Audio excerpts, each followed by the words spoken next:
You have been misled about what makes a passport powerful. In 2023, people that have invested over $130,000 in a second passport woke up one morning to realize that their access to the UK and Europe had been revoked. No prior warning, no gradual process, and certainly no refund. Just gone. And those were not people that did anything wrong. They relied on the advice of others, they relied on rankings, they invested in highly marketable programs at the time, and they were sold 140 countries visa-free access, and they thought this is something that's durable. Unfortunately, it turned out not to be, because visa-free numbers are not really a measure of a passport's strength. It's a marketing metric. And in this video, what I want to do is show you exactly why. And if you're thinking about making a serious decision about a second passport, you need to consider other factors beyond visa-free access.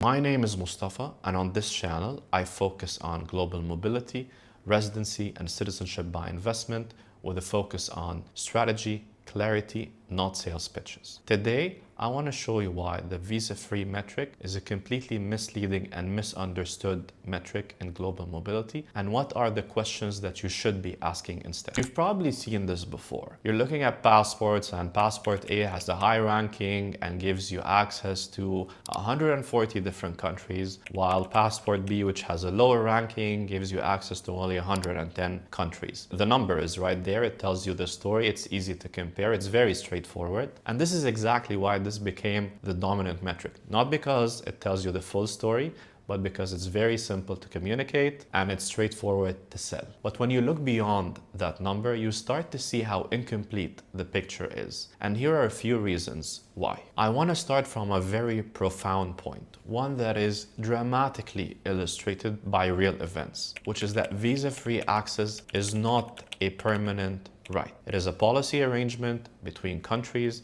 It can be suspended, it can be revoked, it can be completely altered with no notice, no transition period, and certainly no compensation for people that invested in the program. Some of those examples include Vanuatu losing UK and EU access in 2023 following concerns about the integrity of their citizenship program. Dominica also losing UK access in 2023 for similar reasons. After that, St. Lucia also using UK access. And we've seen some patterns of scrutiny around CBI programs. Mexico had visa-free access to Canada, then Canada imposed visa requirements on Mexican nationals. That was around 2024. Colombia also had UK access, then they lost it. Russians, after the war, no longer have EU access. So we've seen a few examples of how that can happen, of having access to certain destinations, and then overnight, this access is completely revoked or suspended or modified. None of those changes happened gradually or over time. They didn't come with any advanced warnings. They just simply happened overnight because governments made policy decisions about their relationship with those countries, about their own interests, be it diplomatic, security related, or political. When you're buying a passport based on a visa-free numbers, you're assuming that that number will stay stable, but history actually suggests that this strategy is fragile. Second reason is conflating travel access with business access. And this is one where investors discover the real gap between what visa-free access implies and what you can actually do. Now, take Singapore, for example, a country that you can enter on certain passports. And let's say you enter the country because you have visa-free arrangement or you get a visa on arrival, but you get there. Can you actually open a business bank account? Can you set up a corporate entity, a registered entity? Can you do business there? Can you sit long enough to be able to build something meaningful? And the answer is most probably no, because you're on a visitor visa. Same thing applies to many countries, right? Getting through the door is one thing, but operating legally, establishing businesses, having financial access, establishing or building something durable, that requires a different category of access. The third reason is conflating visa-free access with the right to live there. Now, obviously, by having visa-free access to certain destinations means you can go there without applying in advance. But it doesn't give you the right to live there, to work there, to establish yourself there in any meaningful way. It doesn't give you the right to bank there. You're just there on a tourist visa. Take a Caribbean passport, for example. It can give you access to Schengen to stay 90 days in a 180-day period. But that's it. It's not a residency. It doesn't give you the right to build a life in Europe. Same for the UK. On certain passports, you can get a tourist visa, which can be 6 months. Same for the UAE.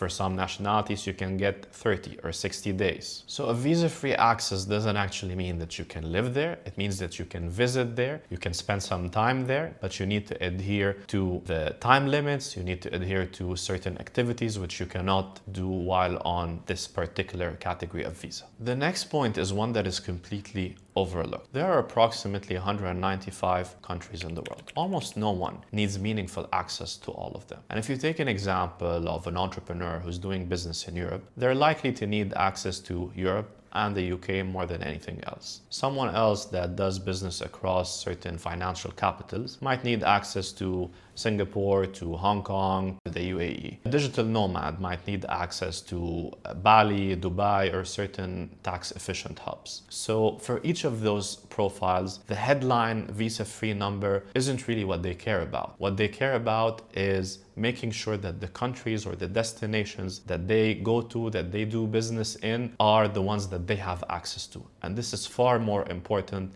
than a headline number of 150 or 170 countries that you don't really end up going to most anyway. One more thing to add here is that the ranking treats every destination as one, as equal. For example, someone that does business across multiple countries and wants access to financial centers such as Singapore, Hong Kong, or the UAE, having access to those particular regions to be able to do business is very, very important. So giving me a passport with, let's say, access to 120 different countries where those particular destinations that are of interest to me is far more valuable than having a passport that has 170 visa-free countries that I can access, and these countries, or most of those countries, are destinations that I'm not really keen on or would probably not end up going to anyway. What I care about is that the access to the particular countries that I want to visit, that I want to do business in, are stable and that I can enjoy meaningful access to those countries. The bigger picture is that global mobility environment is getting more complex, unfortunately. Governments are being extremely and increasingly protective of their borders, and the immigration policies are becoming more political. And if you had access to certain destinations 5 years ago, you might find out that this is being reassessed today. And I've given you a few examples throughout the video on how policies have changed over the years. Now, the idea here is simple. You shouldn't just be following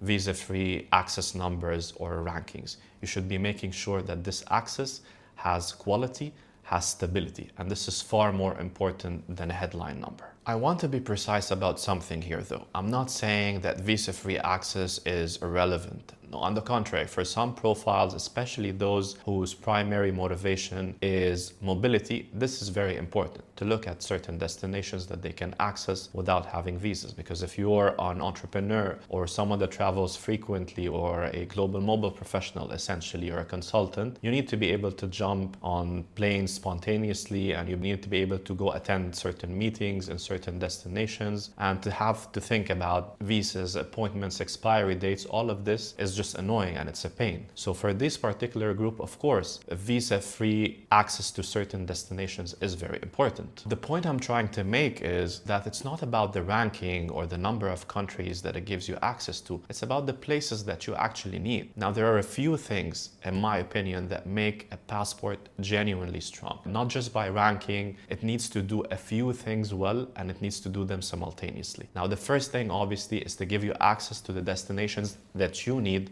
to go to do business, to travel to, whatever your needs might be. The second is making sure that access is stable. It is backed up by political relationships. It holds diplomatic weight. The third thing is it comes with residency rights. It can act as a plan B or a security option for you or for your family. Now, the fourth thing is it can hold up under scrutiny in certain financial institutions if you're trying to open up banks, because will it subject you to, for example, enhanced due diligence? All these things need to be thought of. Does it perform well in a crisis? What if the world suddenly becomes unpredictable? You need to move. How will this passport perform? All of these things are very important to think in the context of a passport strength, not just a random ranking which looks at visa-free numbers. So when you are evaluating a second passport, whether that's a standalone product or part of a global mobility solution or strategy, some questions you need to be asking yourselves. Now, the first one is, can I actually live